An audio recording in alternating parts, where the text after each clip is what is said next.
کیا مطلب علم آئے گا تو شرک ختم ہوگا، علم آئے گا تو ظلم ختم ہوگا،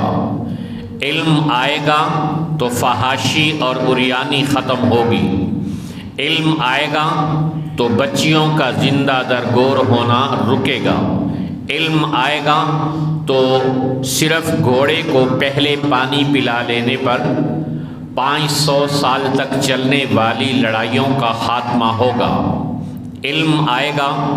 تو ایک دوسرے کے خون کے پیاسے لوگوں کو ایک دوسرے کا ہمدرد بنائے گا، علم آئے گا تو انسانوں کو وحی کے علم کی روشنی میں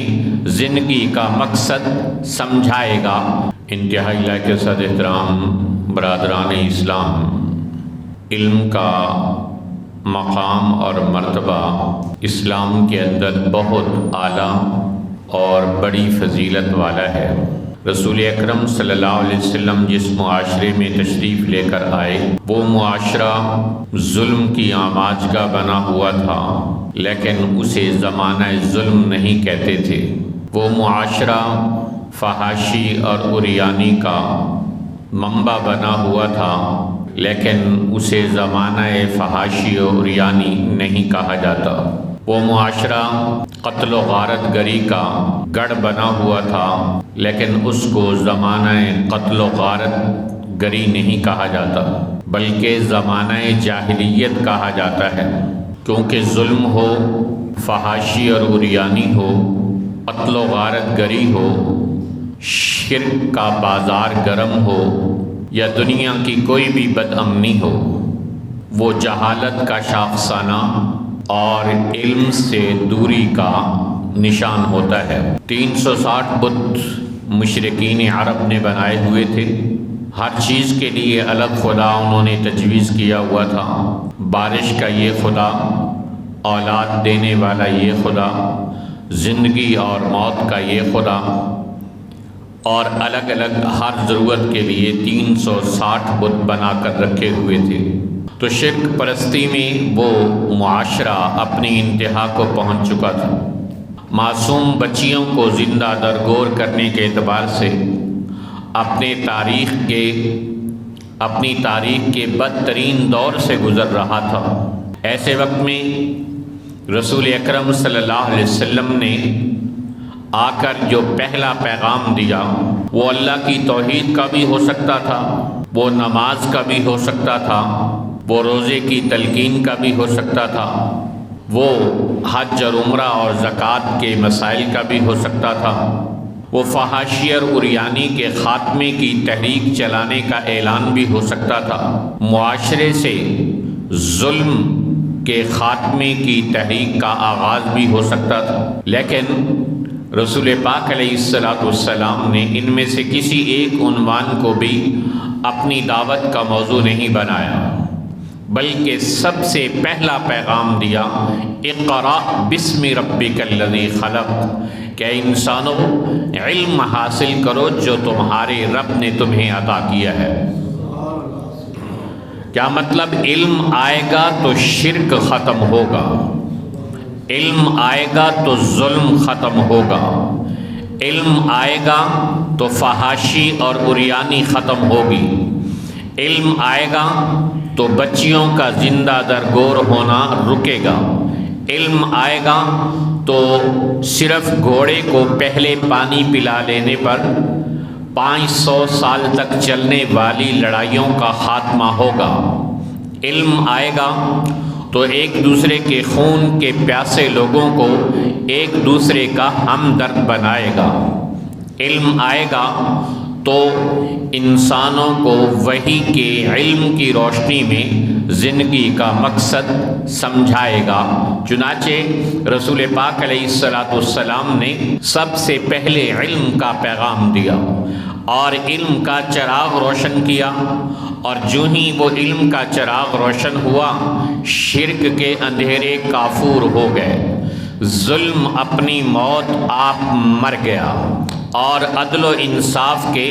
پھریرے لہرانے لگے، اور وہ بچیاں جو زندہ درگور کی جاتی تھیں وہ کندھوں پہ اٹھائی جانے لگیں، وہ عورتیں جو پاؤں کی جوتی سمجھی جاتی تھی، وہ دل کی محبت کا سامان قرار پائی۔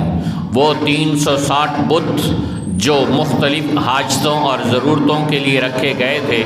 اپنے ہاتھ سے گرا کر ایک اللہ کے سامنے سب سجدہ ریز ہو گئے۔ یہ تھا علم کا پیغام، یہ تھی علم کی طاقت، اور یہ تھا علم کا انقلاب۔ تو جس معاشرے میں بھی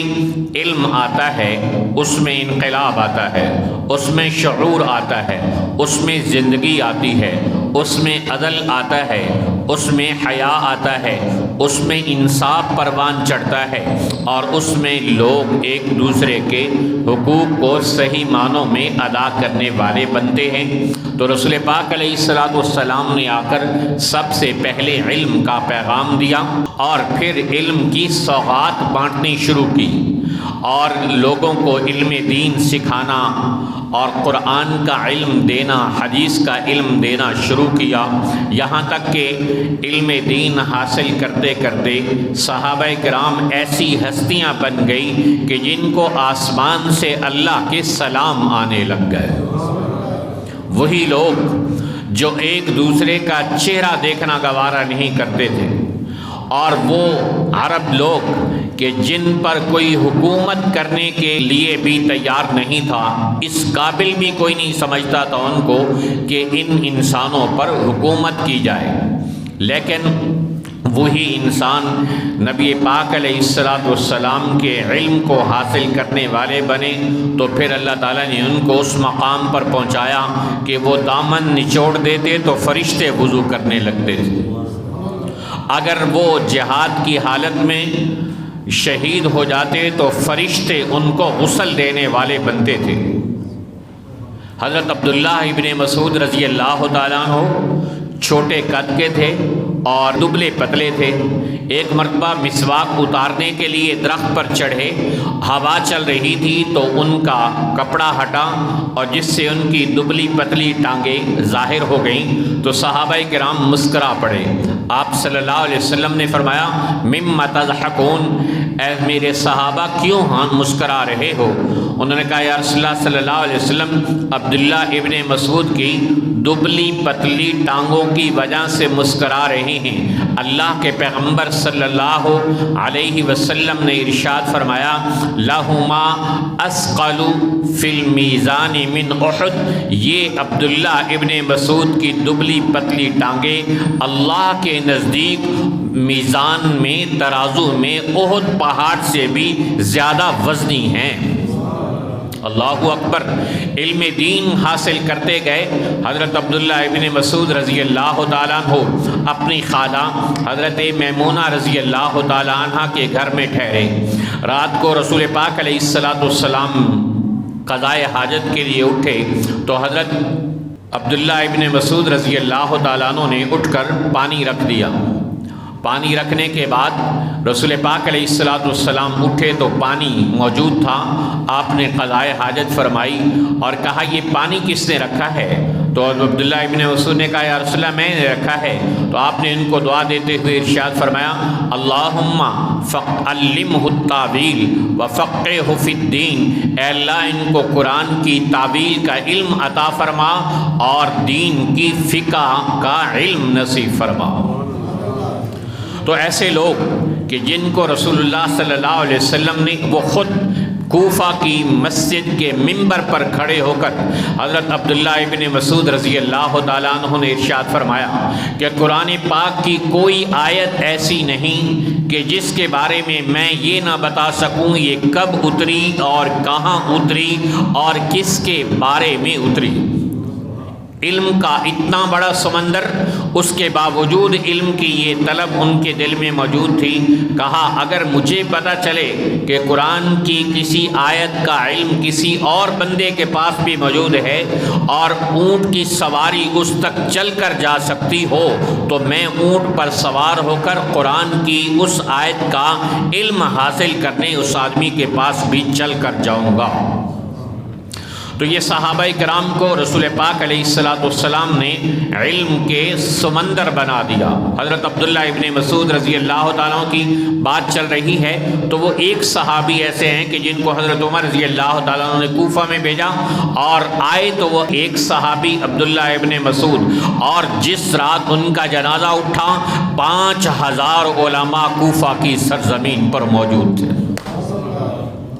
تو یوں رسول پاک علیہ السلام نے صحابہ کرام کے اندر علم کوٹ کوٹ کر بھر دیا۔ آپ نے فرمایا اقراہم ابی بن کعب، میری امت کے سب سے بڑے قاری حضرت ابی بن کعب رضی اللہ تعالی عنہ ہیں۔ ایک مرتبہ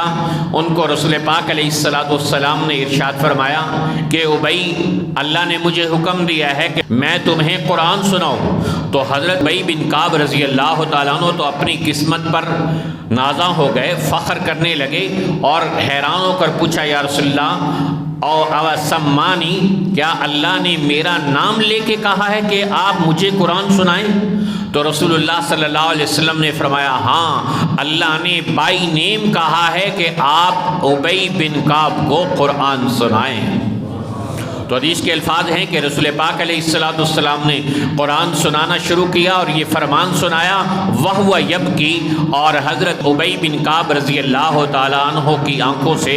آنسوؤں کی برسات شروع ہو گئی۔ تو یہ وہ لوگ تھے کہ جو علم کی عین سے بھی ناواقف تھے۔ رسول پاک علیہ السلام نے ان کو آ کر علم سکھایا اور وہ سوغات ان کے اندر اتار دی۔ حضرت عبداللہ ابن مسعود رضی اللہ تعالیٰ جن کا بھی ذکر خیر ہوا، ان کو رسول پاک علیہ السلام نے ارشاد فرمایا عبداللہ اقرأ علی القرآن، عبداللہ مجھے قرآن تو پڑھ کر سناؤ۔ انہوں نے کہا اقرأ علیک وعلیک انزل، یا رسول اللہ میں آپ کو پڑھ کر سناؤں؟ قرآن تو خود آپ پر اترا ہے۔ آپ نے فرمایا انا احب ان اسمع من غیری، میرا جی چاہتا ہے میں آپ کو قرآن پڑھتے ہوئے سنوں۔ تو کتنے خوش نصیب تھے یہ لوگ کہ جن کو رسول پاک علیہ السلام نے علم کا چمکتا دمکتا چراغ بنایا، اور پھر خود ان کی تلاوتیں سن کر اور ان پر مہر تصدیق لگا کے کہا کہ میرے بعد علم ان سے حاصل کرنے والے بنو۔ تو رسول پاک علیہ السلام نے اپنے صحابہ کو علم کا ایسا جوش، ایسا شوق لگایا کہ ایک ایک حدیث کی طلب کے لیے ایک ایک مہینے کا سفر کر کے وہ نکلا کرتے تھے۔ حضرت ابو ایوب انصاری رضی اللہ تعالیٰ عنہ، جنہیں میزبان رسول بھی کہتے ہیں، ان کو ایک حدیث پہنچی اور اس وقت سننے والے دو ہی آدمی تھے، حضرت عقبہ بن عامر رضی اللہ تعالیٰ عنہ اور حضرت ابو ایوب انصاری رضی اللہ عنہ۔ تو حضرت ابو ایوب انصاری کے ذہن سے وہ اتر گئی کہ وہ کون سی حدیث تھی، تو وہ چلے مدینے سے اور مصر پہنچے، اور سفر بھی آج کا نہیں کہ گاڑی میں بیٹھے اور موٹر وے کے ذریعے سے پہنچ گئے یا بائی ایئر پہنچ گئے کا نہیں، گھوڑوں کا سفر صحراؤں کو عبور کرتے ہوئے 1 مہینے کا طویل ترین سفر طے کر کے مصر کے گورنر حضرت مسلمہ بن مخلد رضی اللہ تعالیٰ عنہ کے پاس پہنچے، اور انہوں نے کہا کہ مرحبا اے میزبان رسول، آپ کیسے تشریف لائے؟ انہوں نے کہا کہ مجھے حضرت عقبہ بن عامر رضی اللہ تعالیٰ عنہ سے ملنا ہے اور ان سے ایک حدیث سننی ہے، تو میرے ساتھ کوئی ایسا آدمی بھیج دیں یدلنی علی منزلہ، جو مجھے ان کا گھر کا پتہ بتا دے۔ چنانچہ حضرت مسلمہ بن مخلد رضی اللہ عنہ نے ایک صاحب کو ان کے ساتھ بھیجا، اور انہوں نے جا کر حضرت عقبہ بن عامر رضی اللہ عنہ کے گھر میں حضرت ابو ایوب انصاری کو پہنچایا۔ وہ گھر سے باہر نکلے اور کہا مرحبا اے ابو ایوب انصاری، کیسے آنا ہوا؟ انہوں نے کہا کہ رسول پاک صلی اللہ علیہ وسلم سے ایک حدیث سنی تھی، اور اس وقت میں اور آپ 2 بندے ہی موجود تھے، میرے ذہن میں وہ پوری طرح مستحضر نہیں ہے حدیث، تو میں آپ سے وہ یاد کرنے آیا ہوں، دہرانے آیا ہوں، سننے آیا ہوں۔ چنانچہ انہوں نے کہا کہ رسول اللہ صلی اللہ علیہ وسلم نے یہ فرمایا تھا کہ جو آدمی کسی مسلمان کے عیب پر پردہ ڈالتا ہے، جہاں وہ مسلمان کا عیب اس کو رسوا کر سکتا ہو، وہ اس پر پردہ ڈالتا ہے، تو اللہ مسلمان کے دنیا اور آخرت میں عیبوں پر پردہ ڈالے گا۔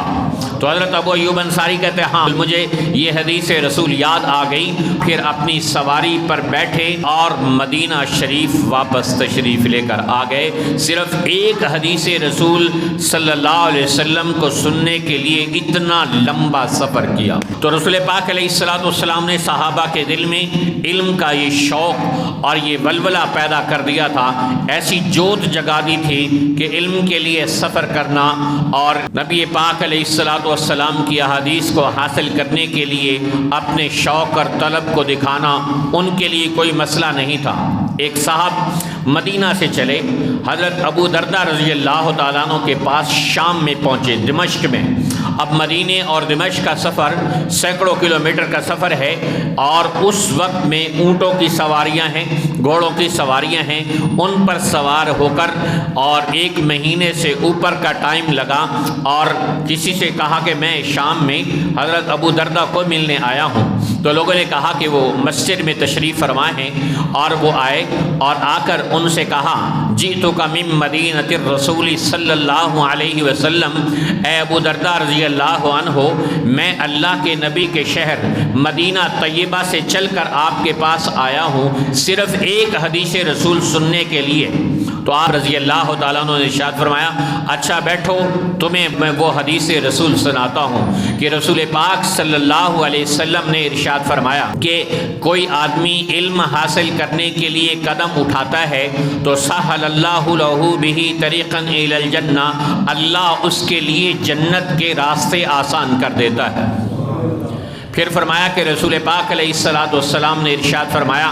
کہ جو آدمی علم حاصل کرنے کے لیے قدم اٹھاتا ہے فرشتے اس کے لیے اپنے پر بچھا دیتے ہیں۔ اور پھر آپ صلی اللہ علیہ وسلم نے ارشاد فرمایا کہ جو آدمی علم حاصل کرنے کے لیے نکلتا ہے تو ساری کائنات کی مخلوق، یہاں تک کہ فضاؤں میں اڑتے پرندے اور زمین پر رینگتے ہوئے جانور، اور حتی الحیتان فی البحر، یہاں تک کہ سمندر کی مچھلیاں بھی اس کے لیے مغفرت کی دعا کرتی ہیں۔ اور پھر رسول پاک علیہ الصلوۃ والسلام نے ارشاد فرمایا، حضرت ابو دردہ حدیث سنا رہے ہیں اس آدمی کو جو مدینے سے آیا ہے ایک حدیث سننے کے لیے، کہ رسول پاک علیہ الصلوۃ والسلام نے ارشاد فرمایا العلماء ورثۃ الانبیاء، علماء انبیاء کے وارث ہیں، اور انما الانبیاء لم یورثوا دینارا ولا درہما، اور نبی درہم اور دینار اور روپے اور پیسے کی وراثت چھوڑ کر نہیں جاتے، انما ورثوا العلم، وہ علم کی وراثت چھوڑ کر جاتے ہیں۔ تو ہر عالم دین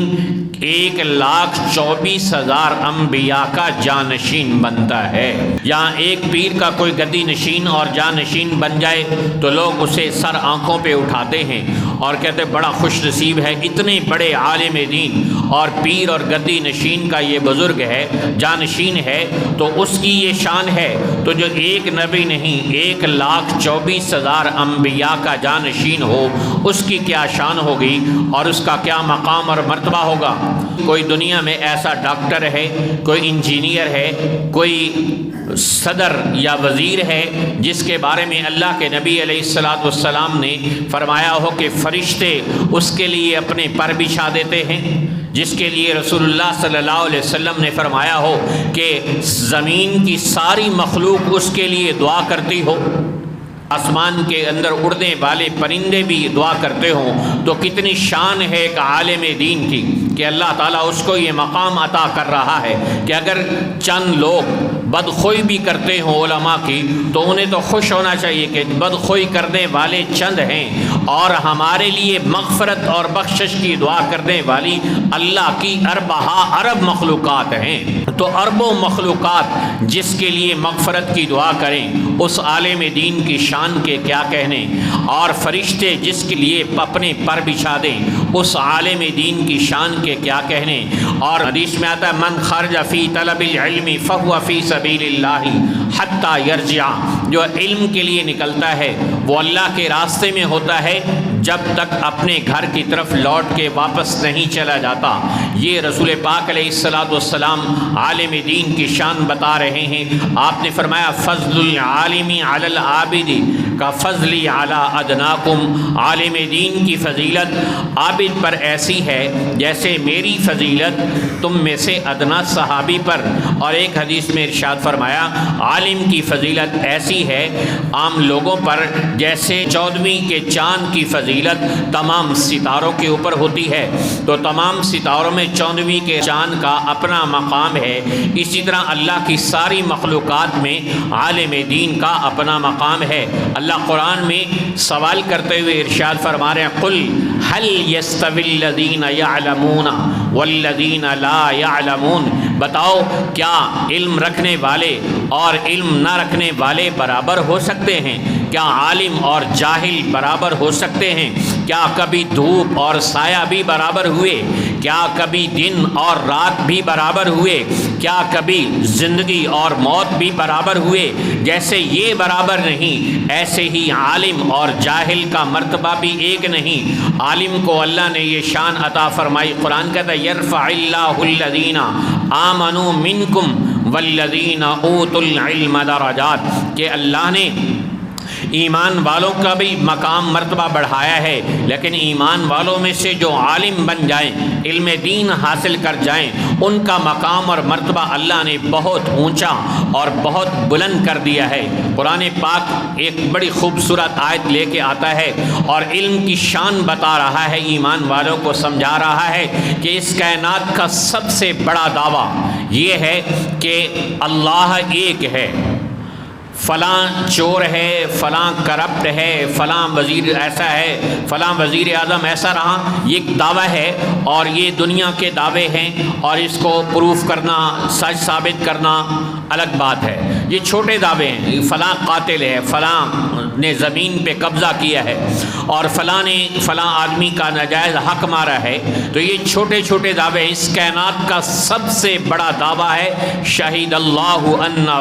لا الہ الا انا، کہ اللہ کے علاوہ کوئی اس کائنات کا معبود نہیں۔ یہ سب سے بڑا دعویٰ ہے، اور اس دعوے پر گواہ کون آ رہے ہیں؟ دعویٰ ہوتا ہے اور اس دعوے کے بقدر ہی گواہ لائے جاتے ہیں۔ جتنا بڑا دعویٰ اتنے بڑے گواہ لائے جا رہے ہیں۔ تو کائنات کا سب سے بڑا دعویٰ کہ اس کائنات کا وحدہ لا شریک معبود ایک اللہ کی ذات ہے،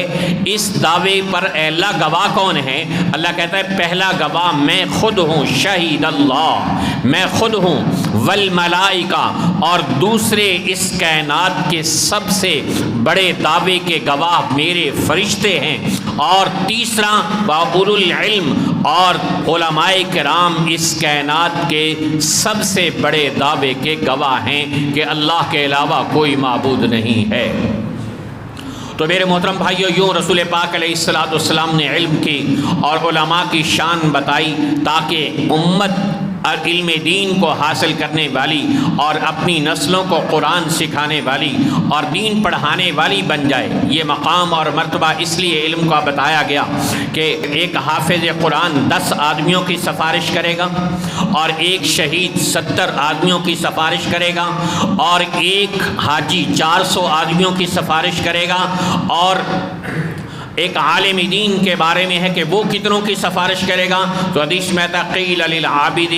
عبادت گزاروں کو کہا جائے گا ادخلوا الجنت بعبادتک، جاؤ میاں اپنی عبادت کے بدلے میں جنت میں چلے جاؤ۔ وقیل للعالم، اور علماء کرام کو کہا جائے گا آؤ قف ہنا، یہاں ٹھہر جاؤ، فاشفع لمن احببت،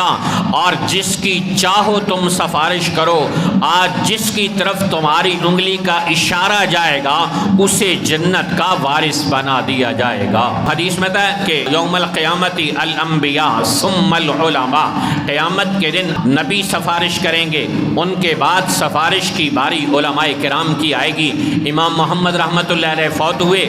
فقہ حنفی کے بہت بڑے امام ہیں، تیسرے بڑے امام، ان کا علم ایک مرتبہ اونٹوں پہ لدا ہوا جا رہا تھا کتابوں پر۔ ایک غیر مسلم نے دیکھا اور کہا کہ یہ کس کا علم جا رہا ہے؟ تو انہوں نے کہا کہ یہ امام محمد رحمۃ اللہ علیہ کا علم ہے تو کافر کی زبان سے بے ساختہ نکلا، ھذا حال محمدکم الاصغر فکیف حال محمدکم الاکبر۔ اے مسلمانوں، اگر تمہارے چھوٹے امام محمد کے علم کا یہ حال ہے تو تمہارے بڑے محمد صلی اللہ علیہ وسلم کے علم کا کیا کمال ہوگا۔ تو امام محمد رحمۃ اللہ علیہ کو اللہ تعالیٰ نے بڑا علم عطا فرمایا، تو فوت ہوئے تو فوت ہونے کے بعد کسی نے ان کو خواب میں دیکھا، کہا کیا بنا؟ کہا اللہ تعالیٰ نے معاف کر دیا۔ کہا کس وجہ سے؟ کہا مجھے اللہ تعالیٰ نے پوچھا کہ محمد بتاؤ کیا چاہتے ہو؟ تو میں نے کہا اللہ بخشش چاہتا ہوں۔ تو اللہ تعالیٰ نے فرمایا کہ اے امام محمد، اگر تمہیں بخشنا نہ ہوتا تو تمہیں علم دین ہی کیوں عطا کرتا؟ علم عطا کرنے کا فیصلہ ہی اس بات کی نشانی تھی کہ میں نے تمہاری بخشش کا فیصلہ کر لیا ہے۔ قیامت کے دن جب سورج سوا نیزے پہ آیا ہوا ہوگا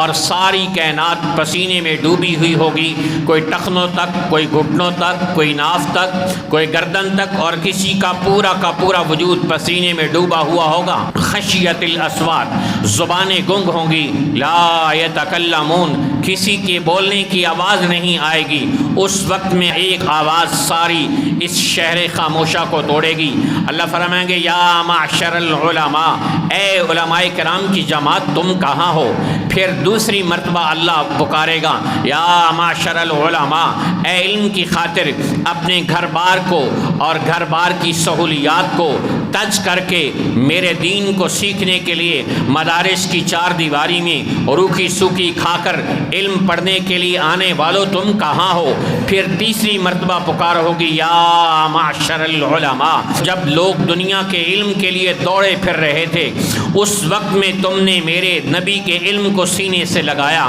میرے قرآن کو سینے سے لگایا، میرے نبی کے فرمان کو سینے سے لگایا، کہاں ہو؟ علماء کرام کھڑے ہوں گے، اللہ ارشاد فرمائیں گے اذهبوا فقد غفرت لكم، جاؤ تم سب بخشے بخشائے ہو۔ تو اس لیے آج وقت ہے دینی مدارس میں داخلوں کا ٹائم عید الفطر کے بعد شروع ہوتا ہے، تو پورے پاکستان کے مدارس کے اندر بچے آ رہے ہیں، لوگ اپنے بچوں کو علم دین سکھانے کے لیے، حافظ قرآن بنانے کے لیے اپنی اولاد کو مدارس کے اندر بھیج رہے ہیں۔ تو آپ بھی نیت کریں کہ آپ بھی اپنی اولاد میں سے کم از کم ایک کو اپنی آخرت کا ذریعہ بنائیں گے، اس کو حافظ قرآن بنائیں گے، عالم دین بنائیں گے، اور اس کو محدث اور مفسر بنائیں گے، اس کو مفتی بنائیں گے، اور آپ قبر میں چلے جائیں گے، اللہ کی قسم اس کی زبان سے نکلنے والی قرآن کی ایک ایک آیت اور نبی کی ایک ایک حدیث اور دین کا بتایا ہوا ایک ایک مسئلہ آپ کی قبر میں جنت کی ٹھنڈی ہواؤں کے آنے کا ذریعہ بنتا رہے گا۔ دنیا تو مقدر کی ہے، وہ ہر ایک کو مل کے رہنی ہے۔ دو بھائی تھے نبی پاک صلی اللہ علیہ وسلم کے زمانے میں، اور ان کا اکٹھی دکان تھی، تو ایک بھائی دکان پہ ٹائم کم دیتے اور دوسرا زیادہ دیتا، اور جو کم ٹائم دیتا وہ رسول پاک صلی اللہ علیہ وسلم کی مجلس میں آ کر بیٹھتا تھا۔ تو آپ صلی اللہ علیہ وسلم کو اس بھائی نے آ کر شکایت لگائی، کہا یا رسول اللہ صلی اللہ علیہ وسلم، دکان جب مشترکہ ہے تو میں فل ٹائم دیتا ہوں اور یہ آپ کے پاس آ کر یہاں بیٹھ جاتا ہے، یہ وہاں پورا ٹائم نہیں دیتا۔ تو آپ صلی اللہ علیہ وسلم نے بڑا خوبصورت جملہ ارشاد فرمایا، آپ نے فرمایا لعلک ترزق بہ، تم کیا سمجھتے ہو کہ یہ تم دکان پہ ٹائم دے رہے ہو، رزق اس کی وجہ سے آ رہا ہے؟ یہ جو یہاں علم دین میرے پاس بیٹھ کے پڑھ رہا ہے، اس کی وجہ سے اللہ تمہیں رزق عطا فرما رہا ہے۔ منبر رسول پہ بیٹھ کر میں آپ کو کہہ رہا ہوں، کتنے بندگان خدا ایسے ہیں کہ جنہوں نے دینی مدارس کے طلباء کی کفالت اپنے ذمے لی، ان کی ضروریات میں اپنا حصہ ڈالا، اللہ تعالیٰ نے ان کے لیے آسمان اور زمین کی برکتوں کے دروازے کھول دیے، اور بتایا کہ اللہ کے نبی کا فرمان ہے کہ جو علم دین پڑھنے والوں کی خدمت کرتا ہے اللہ اس کو بھی علم سے اور خیر و برکت سے اور رزق سے محروم نہیں کرتے۔ حضرت سلید رضی اللہ تعالیٰ عنہ ایک صحابی ہیں،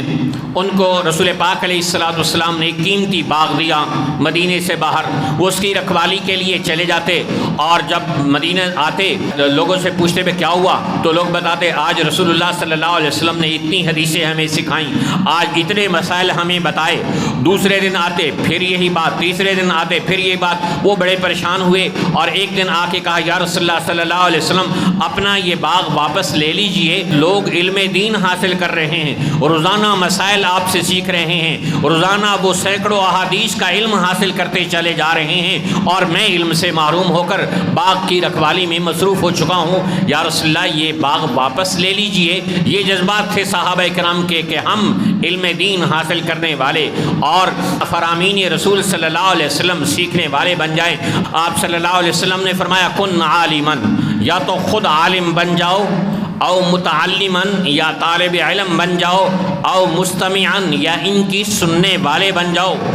اور نمبر 4 او محبن، یا ان سے محبت کرنے والے بن جاؤ۔ یہ 4 کیٹاگریز رسول اللہ صلی اللہ علیہ وسلم نے فرمائی کہ انسان یا تو خود عالم بنے، یا طالب علم بنے، یا ان کی سننے والا بنے، یا علماء اور طلباء سے محبت رکھنے والا بنے، اور فرمایا وَلَا تَكُنِ الْخَامِسَةَ فَتَهْلِكَ، 5ویں نہ بنو ہلاک ہو جاؤ گے۔ اور 5واں بننا کیا ہے؟ أَن تُبْغِضَ الْعِلْمَ وَأَهْلَهُ، کہ انسان علم، علماء اور طلباء سے نفرت کرنے والا اور ان سے بغض رکھنے والا بنے۔ تو اللہ تعالیٰ کے ذات سے دعا ہے کہ اللہ رب ذوالجلال ہمیں ایسی ہمت دے، ایسا حوصلہ دے، ہمیں اپنی اولادوں کو علم دین پڑھانے والے بن جائیں، انہیں حافظ قرآن بنانے والے بن جائیں۔ ہماری اولادوں میں اللہ قرآن کے حافظ پیدا کرے اور دین کے عالم پیدا کرے، محدث اور مفسر پیدا کرے اور مفتی پیدا کرے، جو قیامت تک کے لیے ہماری عزت اور قیامت کے دن ہماری بخشش کا ذریعہ اور سبب بن جائیں۔ اور جن کی اولاد نہیں وہ اپنے رشتہ داروں کو ترغیب دے سکتے ہیں، اپنے رشتہ داروں کو، عزیز داروں کو، محلے داروں کو تیار کر کے بھیج سکتے ہیں۔ اور جن کا یہ بھی نہیں تو کم از کم یہ ہے کہ وہ جو دینی مدارس میں پڑھنے والے طلباء ہیں ان کی ضروریات ہیں، کتابوں کی اخراجات ہیں اور کھانے پینے کی، ان کو پورا کرنے میں لگ جائیں۔ انشاءاللہ اللہ قیامت کے دن ان کا حشر بھی علماء سے محبت کرنے والوں میں فرمائے گا۔ وآخر دعوانا ان الحمد للہ رب العالمین۔